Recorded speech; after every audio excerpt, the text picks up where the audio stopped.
Hello and welcome to the circus.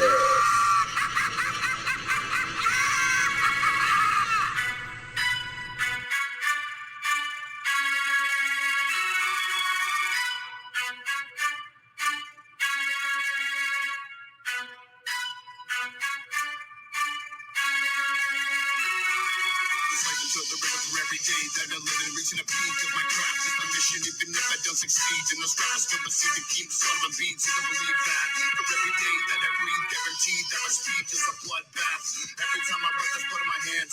Bird rappers through the youth and chicken Sam can barely rhyme. I'm really getting sick and tired of your jelly spine. Fucking lesson, taking up the shine. Anyone's nice with the right. And check out Mike Swift and Sound Syndrome on YouTube. They are the ones that I stole that intro video from. Welcome to the circus. I am your host, the Fantasy Football Joker, Jack Lusney.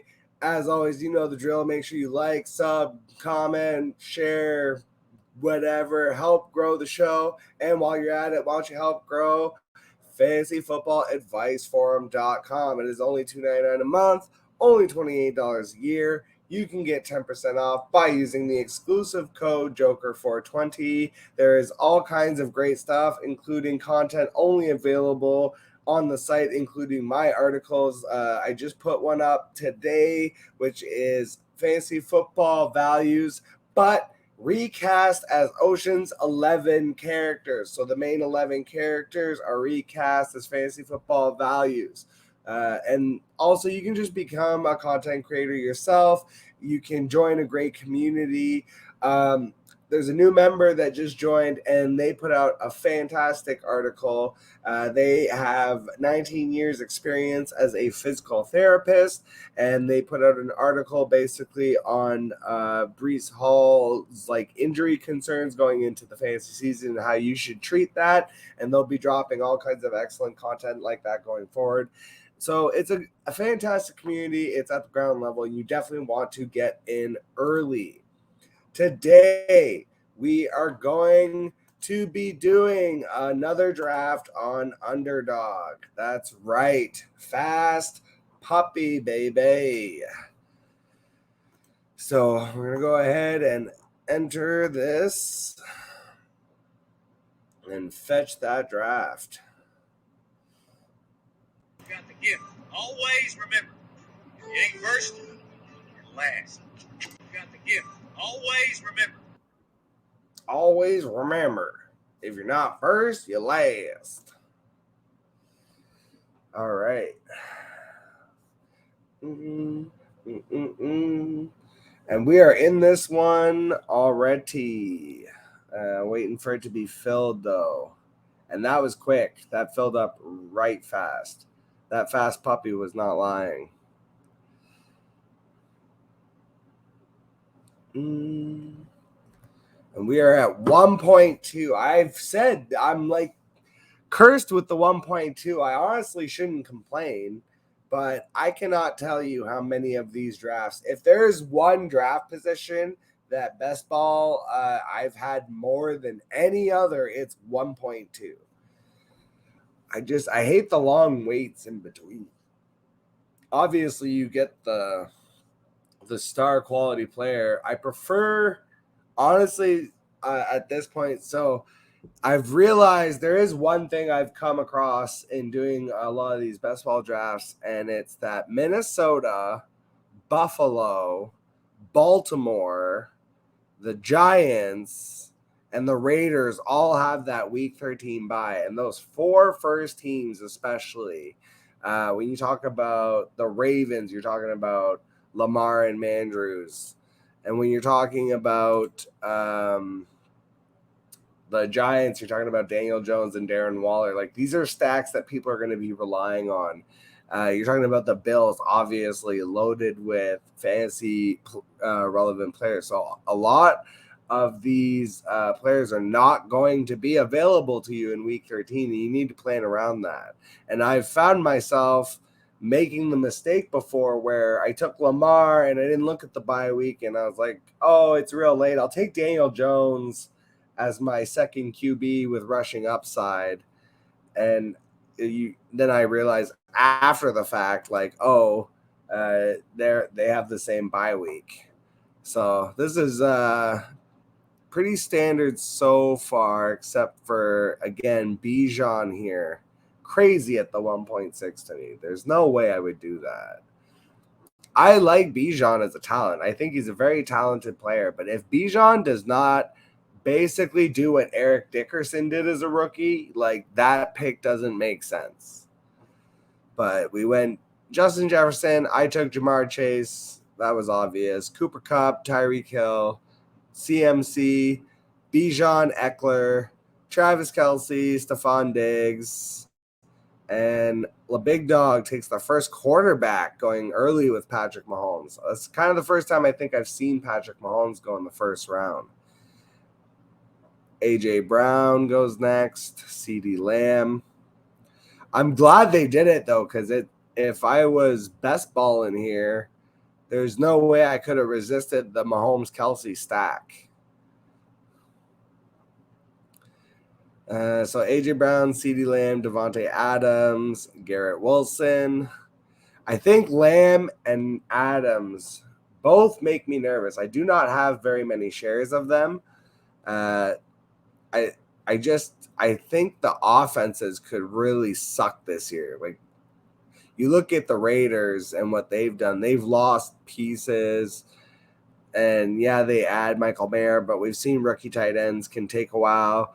We see what's going on with Josh Jacobs. That could be a scary situation. The Raiders could definitely be a team, that struggles. I think people see that one coming, but what Dallas has done with bringing in Brian Schottenheimer, I have no faith, no inspiration in the coaching staff. That one really scares me too. After that, Nick Chubb, stud. Amon-Ra St. Brown, stud. Jalen Waddle, stud. Chris Olave, stud. Jonathan Taylor. See, I would still take Jonathan Taylor ahead of Bijan, and he's going a full round later, literally. Saquon, he's going to end up signing. I'm not going to make this mistake. I got autoed last time I did this talking through stuff. We are going to take the king. I think Derrick Henry has lots of tread, and he is the only game in town still for the Titans, and I feel very comfortable with leaning on him as my stud running back. I could have gone Mark Andrews Lamar. I was close enough there, but I'm going to try and get Burrow in the next round, but we're still going to take Mark Andrews because I think Andrews can really compete with Kelce this year for that number one spot. And so at least I have a long time to talk in between picks because of the stupid 1.2. So getting back to it, Saquon, his contract talks, I feel like that's going to go through. Devonta Smith, Tony Pollard. Again, Tony Pollard makes me so nervous. Ahead of Derrick Henry. Derrick Henry is like locked and loaded no matter what.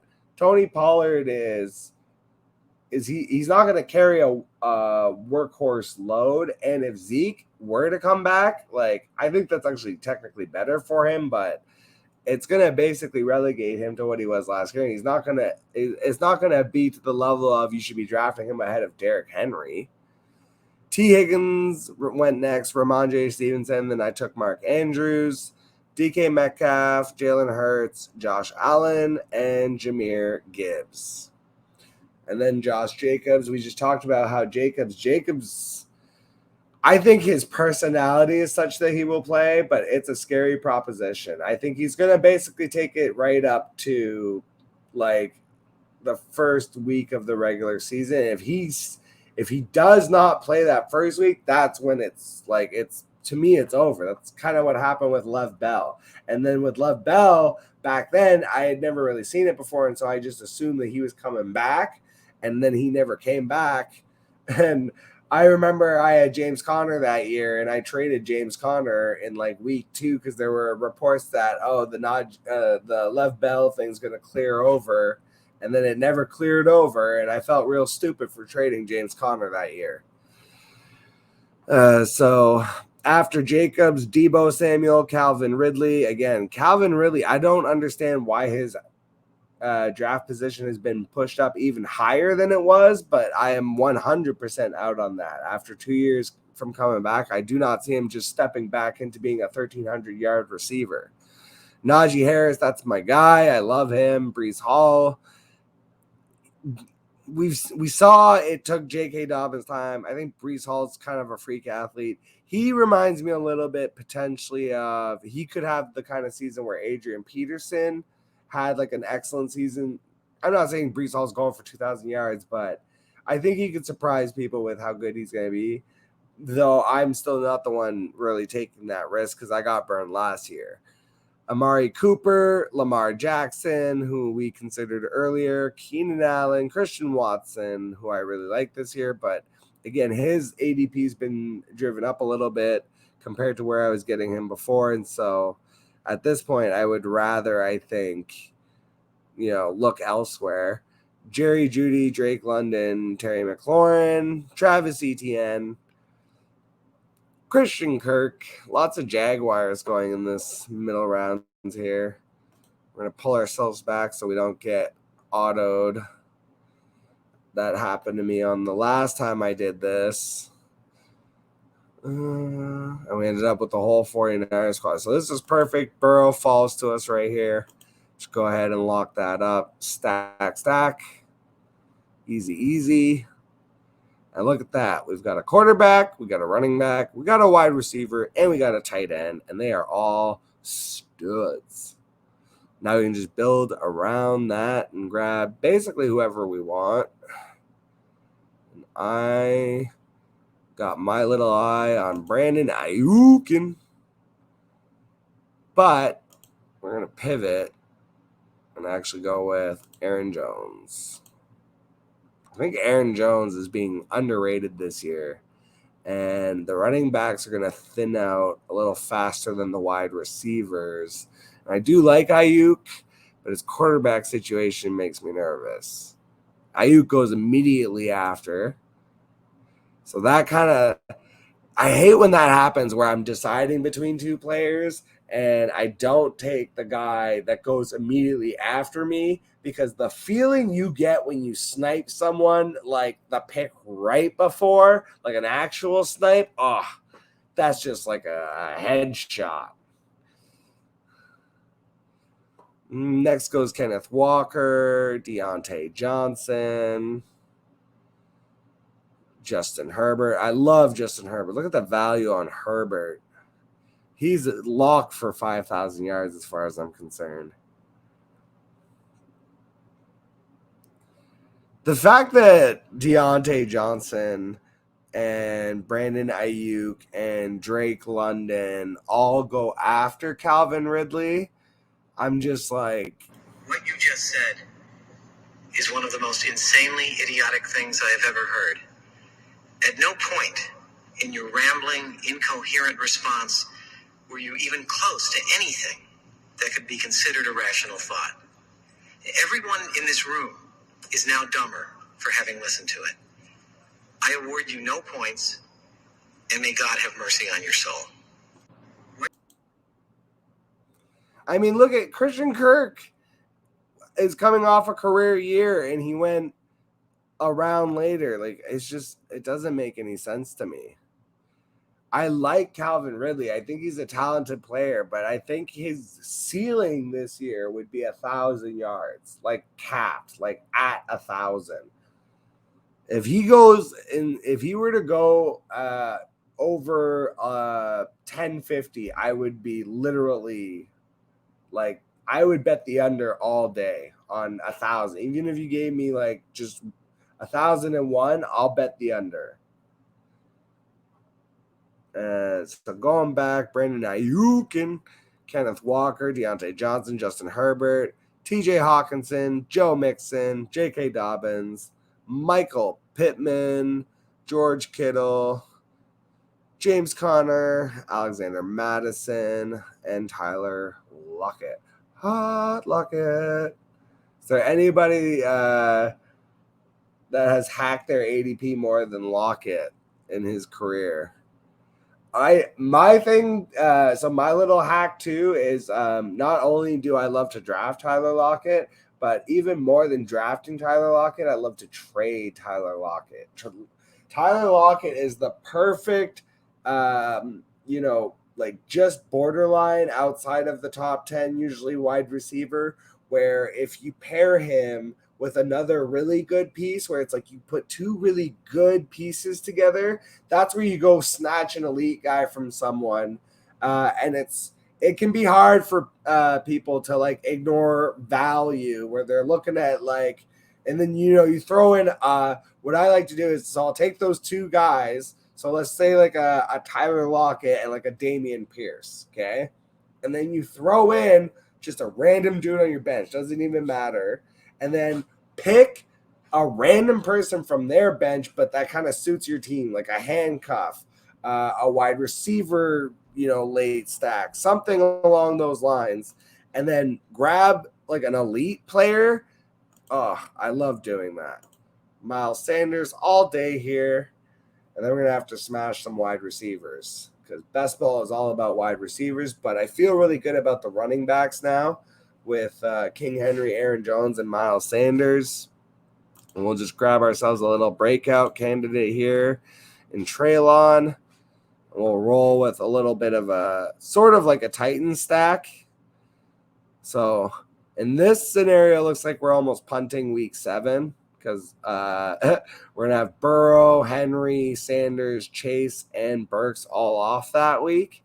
But, I would much rather punt week 7 than week 13. So going back to it. So I took Miles Sanders and then Kyle Pitts, who burned me also last year. Gabe Davis, Treylon Burks, Darren Waller, Dallas Goedert, Quentin Johnston, George Pickens. If I had not taken Mark Andrews earlier, Darren Waller would have been a lock for me there. But obviously we don't need it. Voldemort goes next, a.k.a. Deshaun Watson, Jahan Dotson, DeAndre Swift, Kadarius Toney. I think we need more wide receiver, that's for sure. I think we need one more.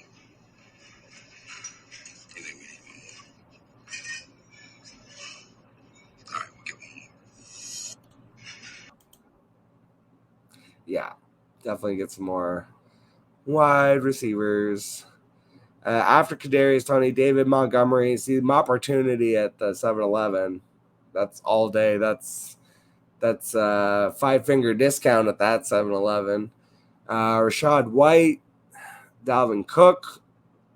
Be interesting. I'm assuming Cook's going to land in Miami, to be honest, and I'm still drafting Devon Achane, even knowing that Cook is inevitably going to sign, and I do not care because when I'm drafting Achane, especially in best ball, it's because he's got Tyreek Hill speed. He is a freak athlete. He runs a 4.32, and when he hits, it's really gonna be hard to predict. But that's why I love him in best ball because then I'm not predicting it. It's just those weeks when he pops 1 for 70 2 times in a game, like that's all day. And then so after Dalvin Cook, Brandon Cooks, Evan Ingram, Isaiah Pacheco. Hey, Pacheco. Hey. And go to Tua and Elijah Moore tonight. I can't sing. Sorry I did that to you. Cortland Sutton and Zay Flowers off the board. Alvin Kamara. And then we got to go back. I'm really hoping Rashad Bateman makes it to me here. That would be a tasty little guy to grab. If not, I might take the shot on Michael Thomas, who has not been able to stay on the field. But if he could just stay on the field, obviously he would be a superstar. I've taken a lot of the Kamara risk, who went just before me. And there's Rashad Bateman. So we are going to take the risk here on Michael Thomas. Maybe he is back to full strength. Maybe not.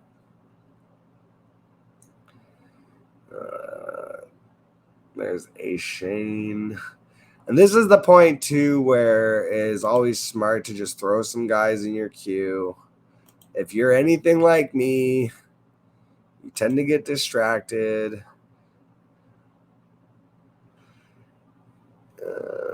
In this case, with Burrow as my quarterback, I don't mind the idea of having Daniel Jones, but we're going to go with another wide receiver. We're going to take Juju.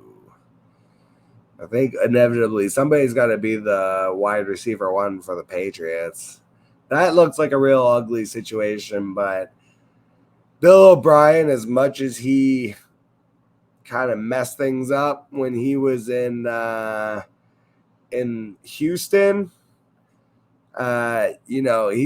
he's back, coming back to the Patriots. He's definitely a huge upgrade over Matt Patricia and Joe Judge together. Like it's a defensive coordinator and a special teams guy. We're trying to run the offense.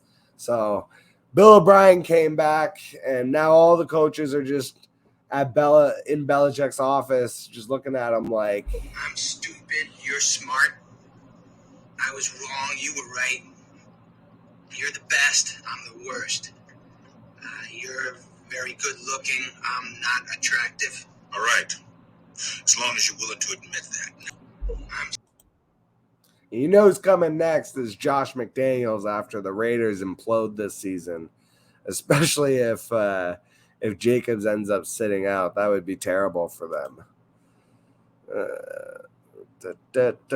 We really need to get some wide receiver. And this is a problem, too, where it's like too often I will end up ignoring the running backs, because now I feel very secure, obviously, with Derrick Henry, Aaron Jones, Miles Sanders, but doesn't mean we should just completely ignore the running back position here. So let's just go ahead. We're going to start queuing some of these guys up, see who falls to us maybe. Dun, dun, dun. What's going on with Rashee Rice? I always like Adam Thielen. He's just a value. He's going to end up being relevant, especially in the first half of the season. I just see him as a veteran. Okay,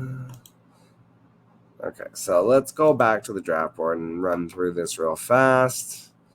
After I took Juju, A.J. Dillon, Jamison Williams, if he comes back good from that suspension in the 9th, sorry, I don't mind that. Antonio Gibson, that could end up being a nice value. Zach Charbonnet, we'll see who wins that out in training camp.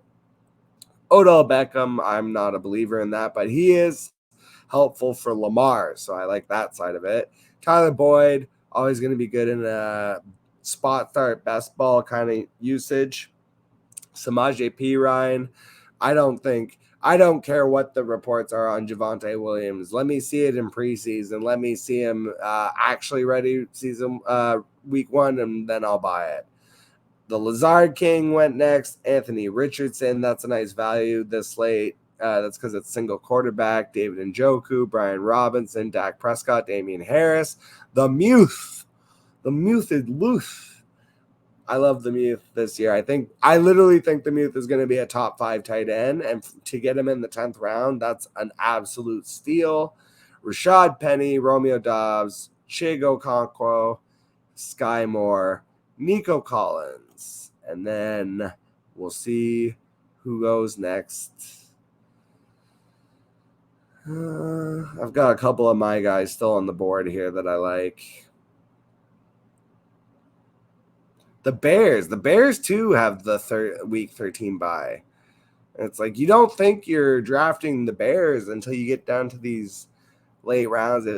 Unless you took DJ Moore or Justin Fields, but like Daniel Jones gets swiped right in front of us, but that's fine because I actually really just wanted to get my guy A-Shane, who is an early offseason standout on top of it. So that just the fact that he's already getting positive reports out of camp, that's just all day.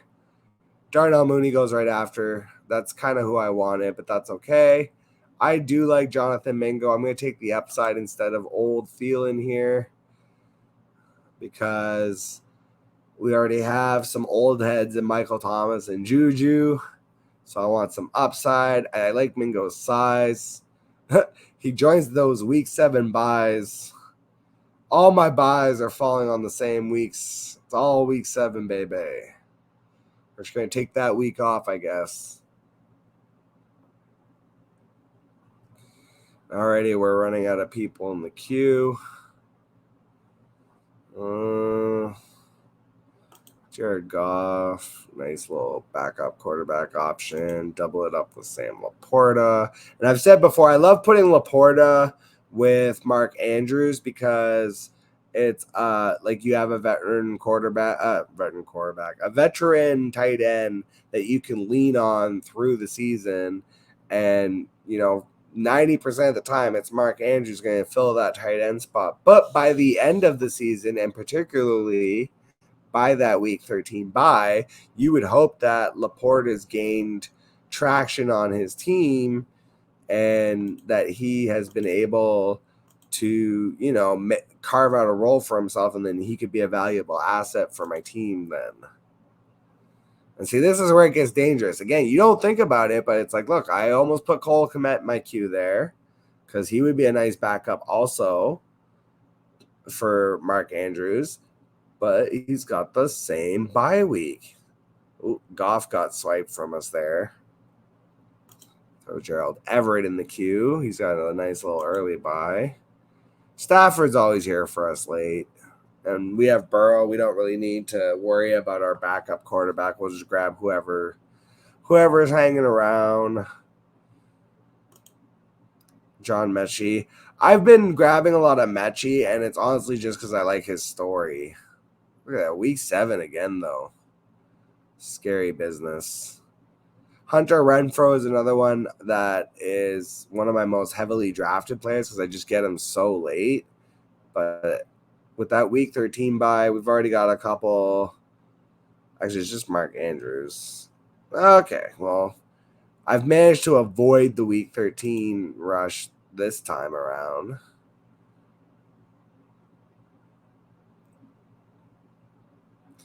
All right, we've got a couple people in the queue here. Let's run back to the board fast because we're only 8 picks away. Speed, baby. It's the puppy. We got to go fast.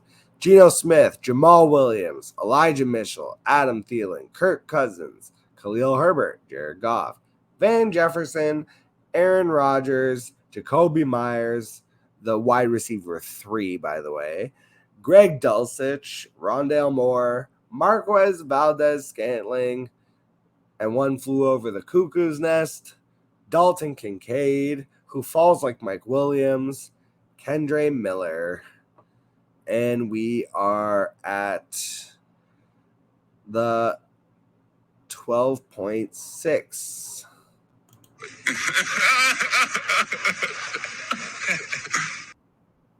I'm just losing it at this point.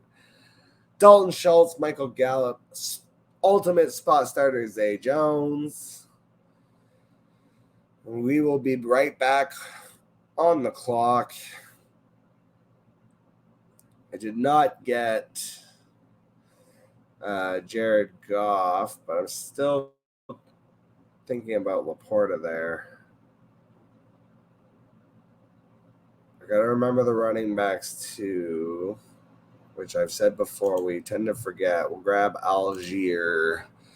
I think he's still going to have a role in the offense. There's no way he just goes for 1,000 yards. I understand they took Bijan, but that if they run it 500 times, you would think that Bijan gets 350 and Algier gets 150. And if, God forbid, Bijan were to get hurt, Algier's going to step right back into that role. So it just seems like a safe pick at this point.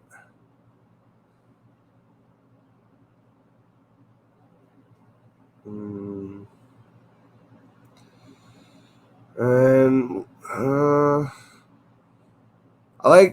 I like Stafford as my backup quarterback. We're just going to take that. That's just an easy. You would assume that the Rams are going to rebound to a degree this year. Cooper Kupp stays healthy.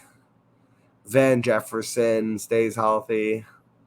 Basically, everyone there just kind of needs to stay healthy. Puka Nacua is getting a little off-season buzz. We'll see if that can turn into anything. Tyler Higbee goes right after. So we can just remove quarterback at this point. I don't need another quarterback. I'll just roll with Burrow and Stafford.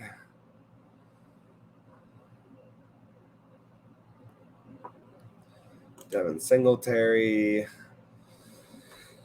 And he goes so much later than Dameon Pierce, and yet Devin Singletary's had back-to-back 1,000-yard all-purpose seasons. Like, he didn't hit it just rushing, but if you count his receiving yards, he did. So he's definitely – I think they're going to split the role kind of evenly. It's going to be frustrating, but for best ball purposes, it's just I'm taking the touchdown upside of who's going to get the touchdown what week. I think Singletary is just like an underrated little player. I'm kind of surprised that Buffalo moved on from him. It just felt like they probably could have re-signed him for not much. But they must feel comfortable with James Cook. Or James, is it Cooks or Cook? I don't even know. Dalvin Cook. No, it must be Cook. They're brothers. So yeah, James Cook. Everett went. Laporta's just still hanging around, though. Laporta, he's always there for us. I think Trey McBride is a sneaky sleeper, too, because of the exodus of targets that is DeAndre Hopkins leaving that team. And Zach Ertz is, Zach Ertz. So we'll see if Trey McBride can make a leap this year. Rookie tight ends usually not the greatest, but he is no longer a rookie. He's going into a sophomore season, so you would hope that he would make a leap. Old Zach Ertz. So we will quickly run through this one more time. After Higbee was Alec Pierce, Taysom Hill, Cole Kmet, DJ Chark, KJ Osborne, Derek Carr, Jordan Love, Gerald Everett, Donovan, the People's Champ Jones, Sam Howell, Devin Singletary, Kenneth Gainwell, Rashid Shaheed, Kyler Murray.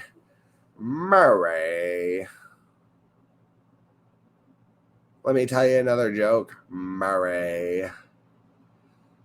Paris Campbell goes next. Kenny Pickett, Jerome Ford. Go to the Jerome Ford Clinic.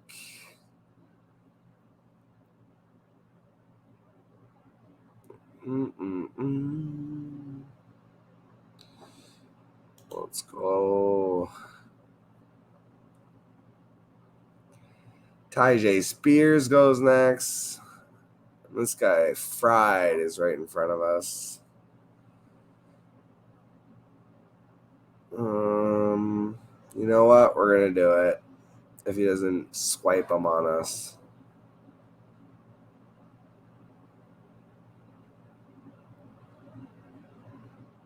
See what happens. Is it going to auto? Is it going to auto my guy? It did not. Say yeah!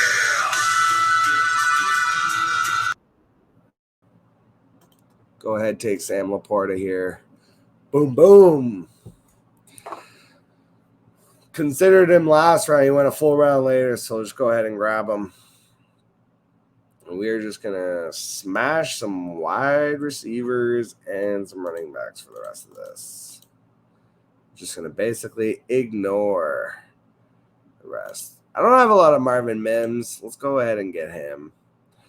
I think he could maybe turn into something. You would hope that Sean Payton can turn that team around. And I hope for Russell Wilson's sake that can happen, because Russell Wilson looked cooked. Absolutely cooked. Deonta Foreman, Jawan Johnson. Let's go ahead and switch back to our draft board here. Irv Smith, John Mechie.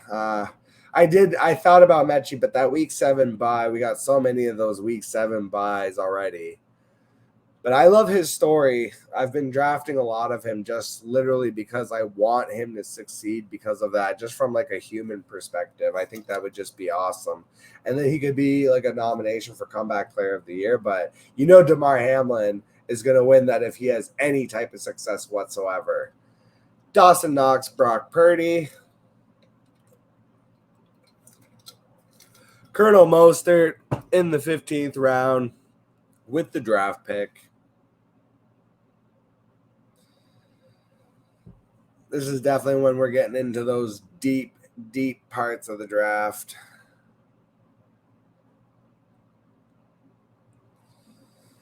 Tyquan Thornton. I'm not trying to have my sleepers be on the New England Patriots right now. We'll see if they can really turn that offense around, because it was ugly. Last year, everyone's out here calling for Bailey Zappi. Zap. And I think Mac Jones is a better quarterback and just was put in a situation last year. I hate when, and this has happened to so many quarterbacks over the history of time. You look at Alex Smith and what Alex Smith went through early in his career, and then the success that he had when he went to Kansas City and finally had a good coach in Andy Reid. Now, granted, he was ultimately replaced by an elite level quarterback in Patrick Mahomes, but a guy like Alex Smith is a perfect example. If you look at the beginning of his career, he was absolutely considered basically a bust. Has an absolutely stellar little run with the Kansas City Chiefs and essentially revitalizes his career for a short period of time. Coaching and the talent that surrounds you absolutely matters at the quarterback position. Now, yeah, there's elite tier quarterbacks that can rise above that and lift a team above that. But for the most part, not everyone is going to be Patrick Mahomes and Justin Herbert and Joe Burrow. There's only a handful of guys like that exist in the world. And so you have to be able to manage a team effectively around the Alex Smiths of the world. And so when you look at a guy, this is getting way off track, but you look at like Mac Jones and what he went through with his offense last year. You look at Sam Darnold and what he went through with old crazy eyes Adam Gase. Like some of these guys, I feel like, could have had and could still have success in better systems. I think Sam Darnold could be the one to watch really this year, because in that San Francisco 49ers system with Kyle Shanahan, a competent coach, that could end up being like a really scary thing. Zeke, Hodgins, Wan'Dale Robinson, Gus Bus, Trey McBride, Khalil Shakir, Jeff Wilson, Tim Patrick, Curtis Samuel, CJ Stroud, Chuba Hubbard. When you get to the part of the draft where you're just saying names like Jeff Wilson, Tim Patrick, Curtis Samuel, it sounds like you're reading out like extras in a movie. These are just background characters at this point. Let's go ahead and do like a hilarious little mini stack. He's impressing during OTAs. Let's go ahead and grab Puka Nacua. Plus, I just love saying his name. Puka Nacua. Now you got a nice little rookie wide receiver trio here at the end of our draft. So our stud Chase will carry us. We hope Burks makes the leap. Thomas, we hope, can just return to form. And then Juju gives us some veteran spot starts and a trio of upside rookies at the end. Maybe they hit, maybe they don't. This is definitely high risk, high reward, high rookie upside team. And we don't have a lot of that week 13 bye, like I mentioned. So let's get Hunter Renfrow, because I just have to have Renfrow on all my teams as my wide receiver 7. This is what I'm talking about. Is like, yeah, I take Hunter Renfrow in all my drafts, because in the 17th round of a best ball draft, where he's actually the wide receiver 8 on this team, like he had 1,000. Even if you look at last year, so last year he was right on pace with his usual production, got hurt, and then when he came back in week 18, go look at his week 18 game and what he did.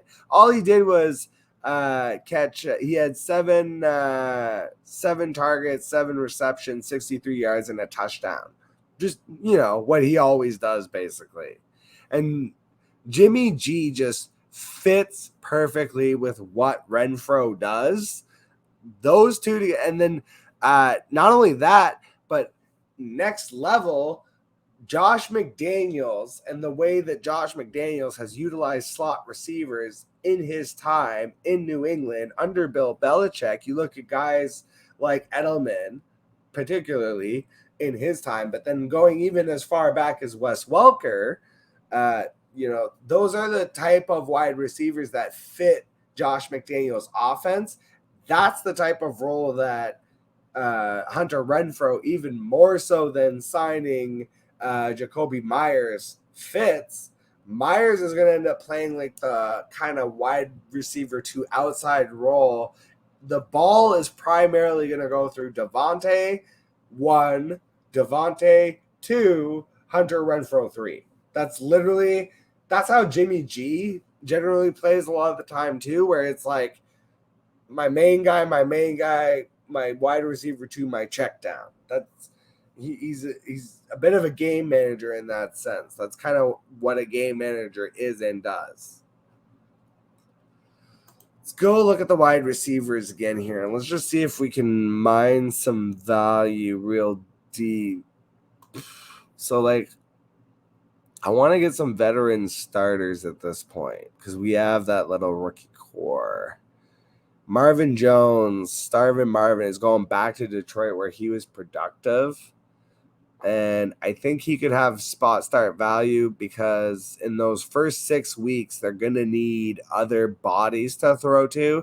And I could just see him having a couple weird spike weeks early in the season when his legs are fresh and Jamison Williams is suspended and the rookie tight end is like working his way in. I could see Marvin Jones definitely having a couple weird spike games.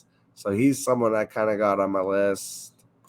Josh Reynolds of the same team. It's kind of, one or the other. Now, Mac Hollins is the one that I wanted to go grab.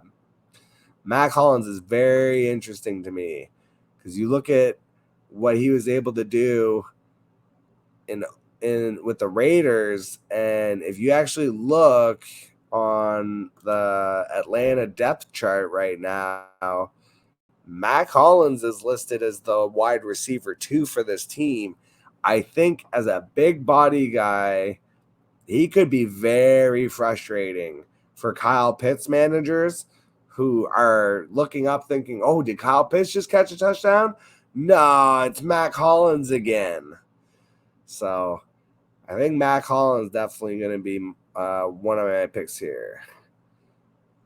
Banacona don't want none unless you got Bones Hunt. Banacona goes right there. So after Renfrow, run it through this last couple rounds here. Darius Slayton, Mac Jones, Mac Daddy Jones, Leonard Fournette, Zamir White, Desmond Ritter me this, Luke Musgrave, Devontae Parker, Pierre Strong, Tyler Conklin, Isaiah Likely to Succeed, Mark Andrews. That could have been actually a good draft pick for me, where I could have just kind of cuffed Mark Andrews. It's very rarely would you consider a tight end cuff, but Isaiah Likely's already shown that he can produce when even with Mandrews, but he can produce even more when Mandrews not there. Jake Ferguson, Josh Downs, Keontae Ingram, Robert Woods, Michael Wilson, Cordell Patterson, Israel Abanaconda, Laviska Shenault, Michael Mayer. I just like that name. Michael Mayer. Joshua Kelly. Wow, that's one I haven't seen in a while. That just feels like a waste of a pick. And our last pick of the draft. Oh, should we get Michael Carter? No, we're going to go with Mac Hollins. Stick with the Mac truck. Mac Daddy. I love how Underdog never likes my... It's so funny because Underdog seems to always hate my football projections, or seems to hate my picks and always gives me low projections for football. But I did a golf one recently, and I only did it because I know literally nothing about golf. I don't know any of the, Rory McIlroy is the only one that I knew and recognized by name and knew who that was. To me, if you asked me to name golfers, I'm like Rory McIlroy, Tiger Woods, Jack Nicklaus, end of list. There's a couple other guys that stick out where they're personalities. There's Phil Mickelson. I know that's a person that exists. There's that other guy. I think it's John Daly. Is it? He's just like a big dude, big husky dude. I think he smokes cigars or something. Is that who I'm thinking of? I honestly don't even know. That's how stupid I am. But just because I wanted to do it for giggles, I did a golf draft because why not? So let's go do.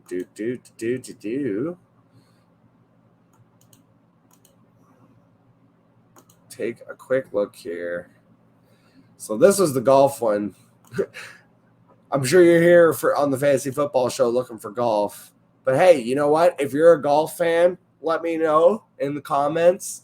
Hit me up on Twitter. Let me know if I did decent because the joke is that when I'm doing my fantasy football best ball drafts, a lot of times the projected points that I'm getting are low, and they're comparatively low to the rest of the teams that I drafted with, right? You get to the end and it tells you so and so is projected for 3,000, 3,100, 2,700, so on and so forth, right?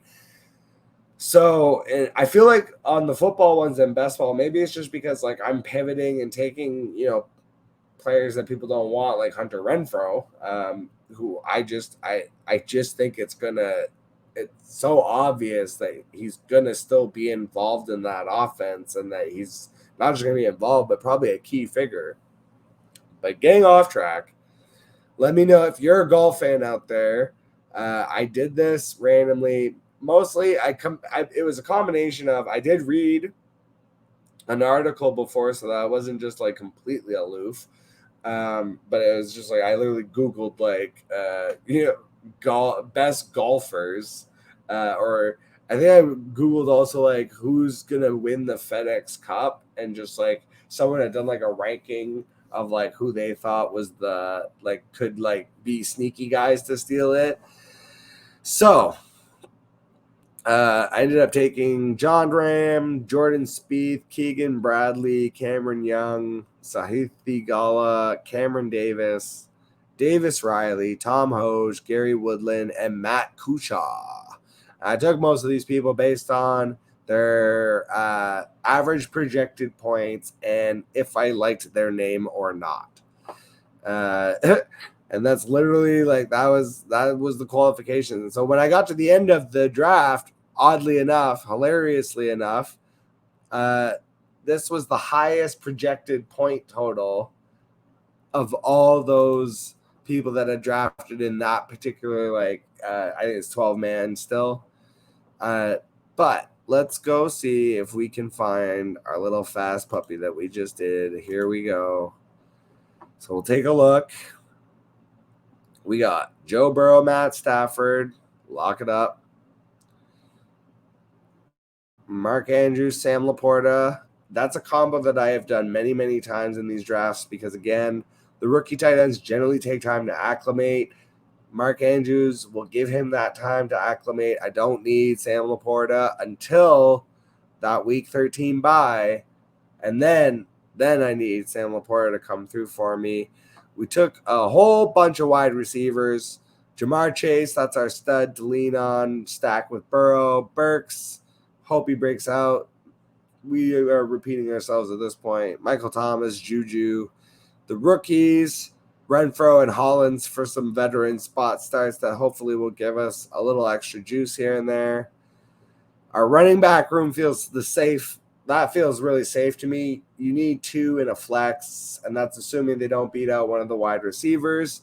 But with Derrick Henry, Aaron Jones, Miles Sanders, Devon Achane, and Tyler Algier, I like that room a lot.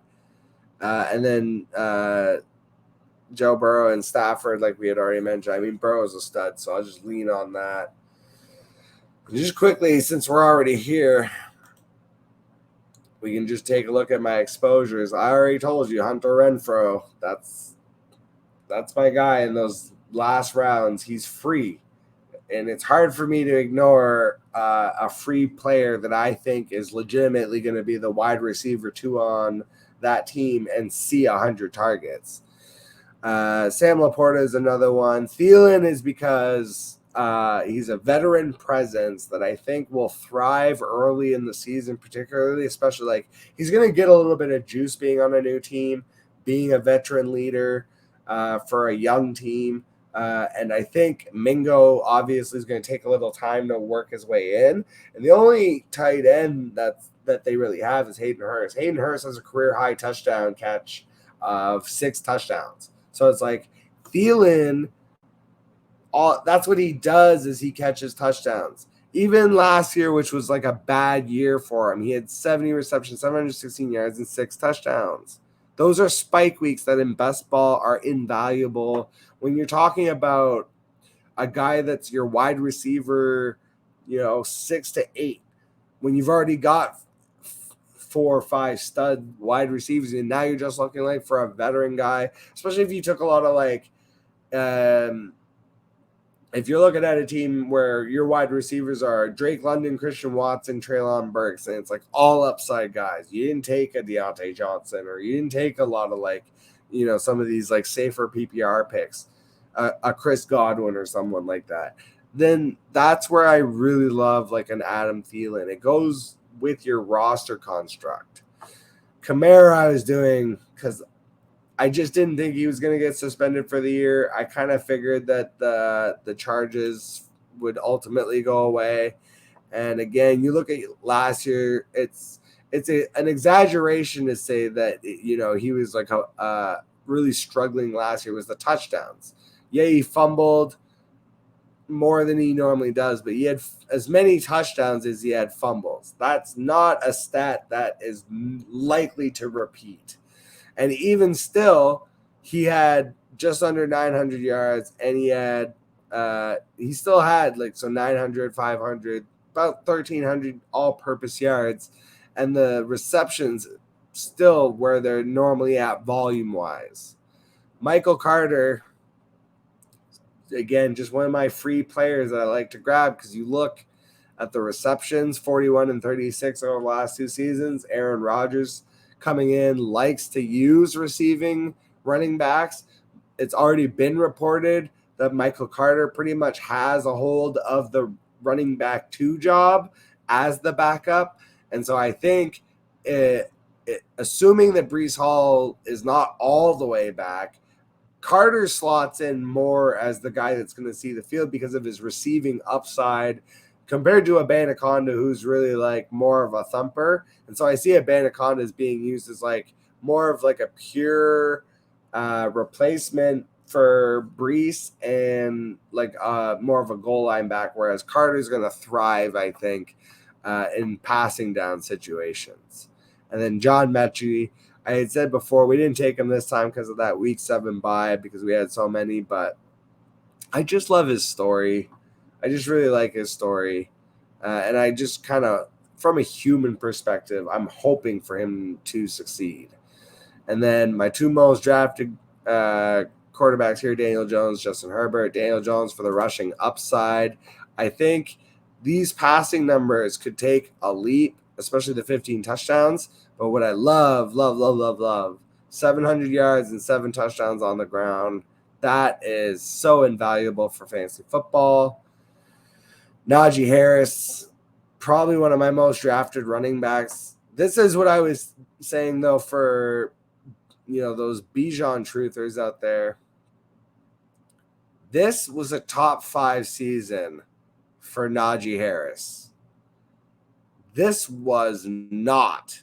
This finished outside of the top 12, and people felt disappointed in Najee because they took him so high. In fact, people were taking him similarly as high as Bijan because they were very bullish on the idea that Najee was just going to get that insane volume. And you look at even last year with everything that happened, that's what Steelers do. Steelers are going to Steeler. They're going to have the workhorse running back. So that's about it for me. Thank you so much for joining. As always, go like, comment, subscribe, share the video, and make sure that you sign up to fantasyfootballadviceforum.com with the code Joker420 for 10% off. Catch you all on the flip side. 50. He runs to the 40. The guy is drunk, but there he goes. The 20. They're chasing him. They're not going to get him. Waving his arms, bare-chested. Somebody stop that man. Here comes